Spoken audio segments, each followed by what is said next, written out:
All right, it's a series of questions to get to the main issue. Shabir, would you agree that your God has attributes of personhood? Yes. Okay.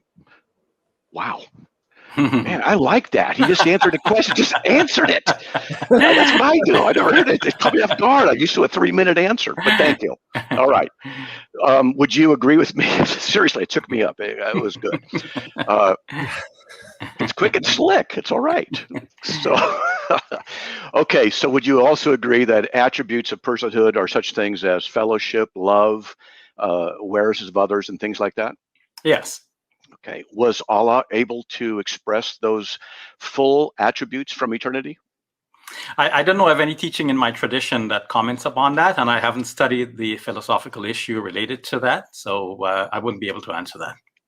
Okay, so you can't answer whether or not, this is correct, that your God, whom you have been defending for decades, who you recognize has attributes of personhood, and that awareness of others and love is part of personhood, and yet without that, how does he express it? And you say, well, I don't know, right? That's your answer.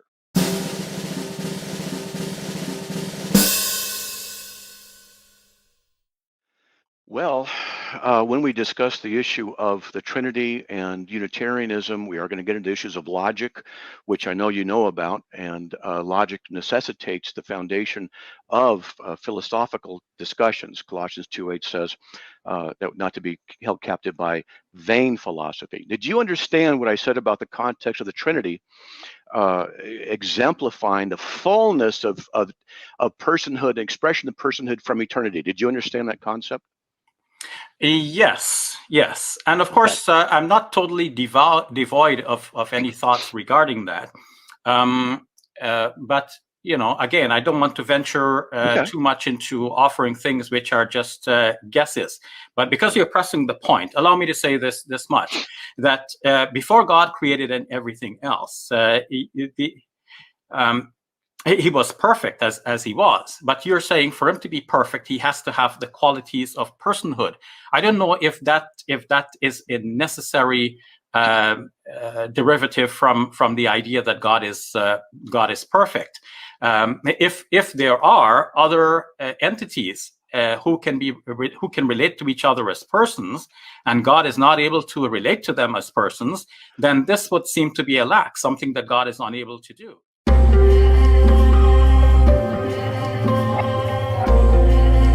But if you're asking me, before God created everything else, if God alone existed, is there something lacking in him because he's not able to express personal qualities?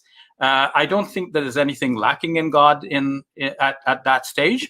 And the idea of creation, did you want to say something else? Well, yeah, you're going a long time there, but okay, sure. Go ahead. I would suggest you study the essential and emergent properties related to the nature of something, because you'll find that there's problems with it inside of Islam. At least we can have a discussion about that in depth if you want. Another potential problem of Unitarianism is the issue of solitude. If we take an individual, and we can only do this by analogy. This is not my best argument, but it's something worth discussing. If God relates to us, we recognize his personhood. And yet we're going to say that any single person existed for forever without fellowship, without love, without communion.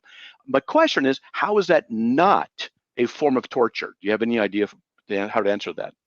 Well, you said yourself, Matt, that many things are enigmatic about God, because God is so different from everything else we have seen and touched, from everything, because we haven't seen and touched God.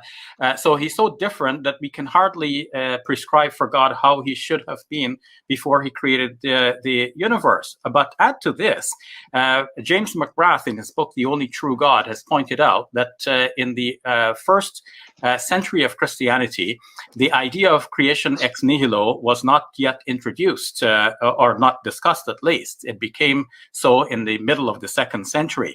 In Islam as well, I don't see that the idea of creation ex nihilo is a necessary Islamic Well, we're not talking doctrine. about creation ex nihilo, and it is found in the very first letter of the very first book of the Bible, but that's another topic.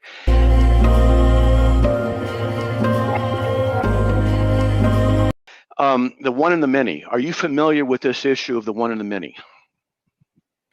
No, I'm not familiar with this issue. Okay. All right. So one duck, lots of ducks, duckness, and particulars, universals and particulars. One of the underlying discussions, I'm just going to help you out here. One of the underlying discussions that deals with the issue of logic and knowledge, and the precondition of all of those things must be God. He's the initial and the ultimate. The nature of your God, the nature of my God is different. Your God cannot account for universals and particulars where my God can. That's something also worth discussing, because if we have another discussion, I'll be asking you about it.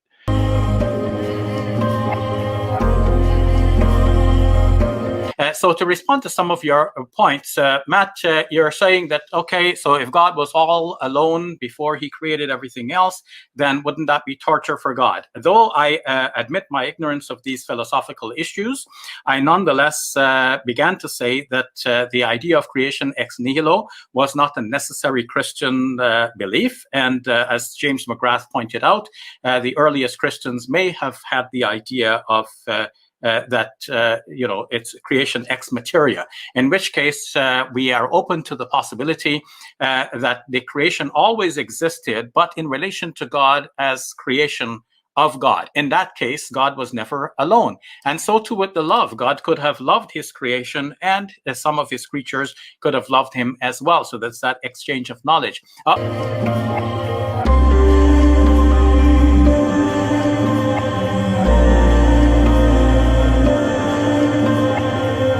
One of the underlying discussions, I'm just going to help you out here. One of the underlying discussions that deals with the issue of logic and knowledge, and the precondition of all of those things must be God. He's the initial and the ultimate. The nature of your God, the nature of my God is different. Your God cannot account for universals and particulars where my God can. That's something also worth discussing, because if we have another discussion, I'll be asking you about it.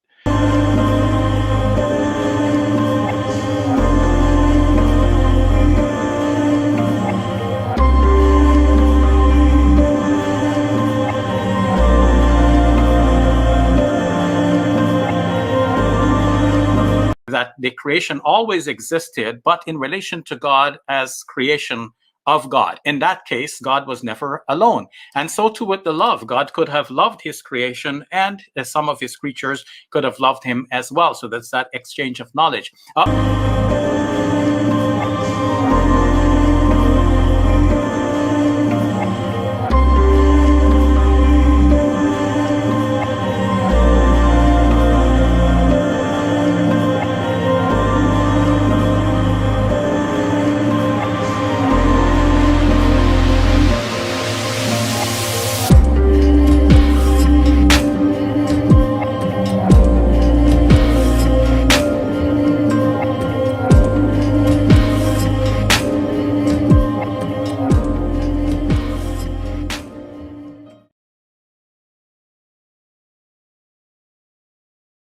As for the knowledge of particulars, I am not familiar with this philosophical concept. You seem to be saying that if God is only one person, God could not equip the human mind to know particulars. And I don't know how that follows in philosophy. I haven't studied that, but you've made me curious. I'll be interested in that. If the entire debate hinges on this point, I would say, Matt, you have won the debate. I would say, Matt, you have won the debate. I would say, Matt, you have won the debate.